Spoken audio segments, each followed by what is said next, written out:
Hi guys! Welcome back na my YouTube channel and I'm Sarah Jane Semic and for today's video and another tanong ulit ng ating mga subscribers. And ayan, kung napadaan ito sa iyong home, sa iyong YouTube, na-open mo tong video natin ngayon, swerte ka. Swerte ka. And kung hindi ka pa nakasubscribe sa ating YouTube, and road to 10k subscribers na po tayo. And sana pagbigyan nyo na rin po ako i-subscribe ang ating YouTube channel para maka 10k subscribers na po tayo. And maraming salamat po sa mga nag-subscribe at patuloy na nanonood po sa ating YouTube channel. And ngayong video, yun nga, sasagot tayo ng mga tanong ng ating mga subscribers.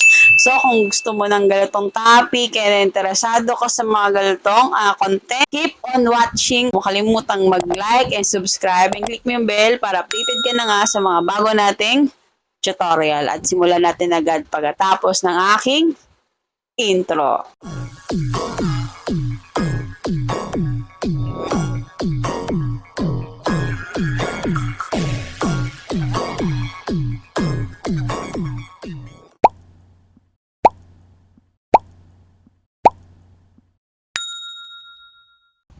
So ito, may babasahin ako sa ating comments ng ating mga subscribers. So ang nagtanong si Ella Barba 2081.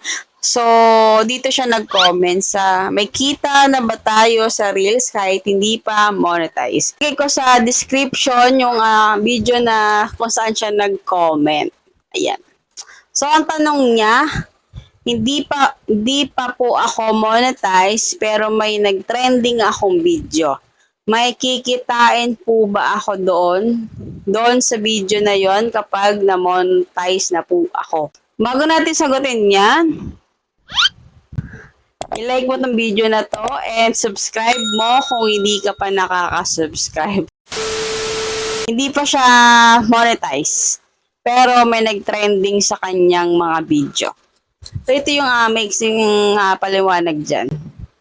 Kung hindi ka pa monetize, tapos na-trend yung isang mong video, okay lang yan.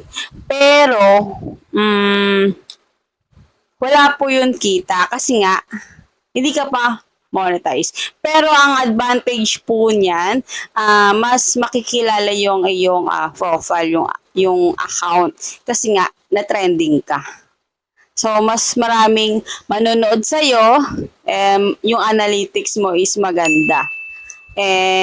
Kapag once na pinanood ka nila, palagi na yun lalabas sa kanilang mga newsfeed, sa kanilang home, sa kanilang Facebook.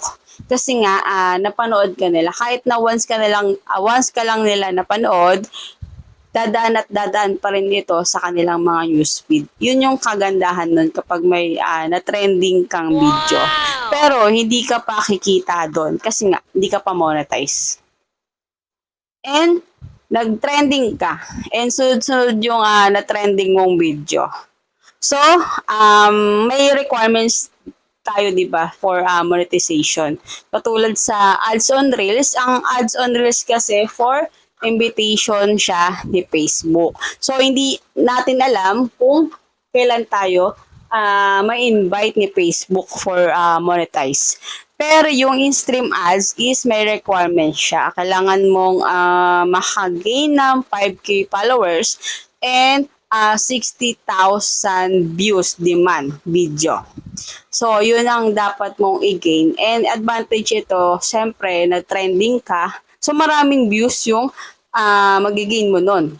So, dagdag yun sa 60k views demand mo. 'Di ba? Yun yung advantage naman nun kapag may nagte-trending tayo. So, kailangan mag-upload lang tayo na mag-upload ng video para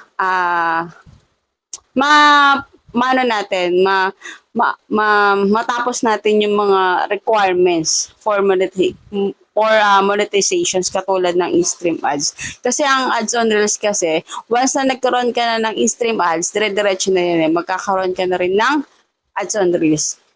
Ma-invite ka na ni Facebook for ads on Reels. So, kailangan mo lang magsipag mag-upload ng video. Okay lang yan kahit Huwag mo isipin yung monetizations kung kailan darating, kung kailan ka may invite. So, ang gawin mo is mag-upload ka lang na mag-upload. Enjoy mo lang yung process, yung proseso mo. Enjoy mo lang yung pag-upload mo ng mga video, ng mga quality content. Basta yung video na i-upload natin is original and sa'yo mismo talaga.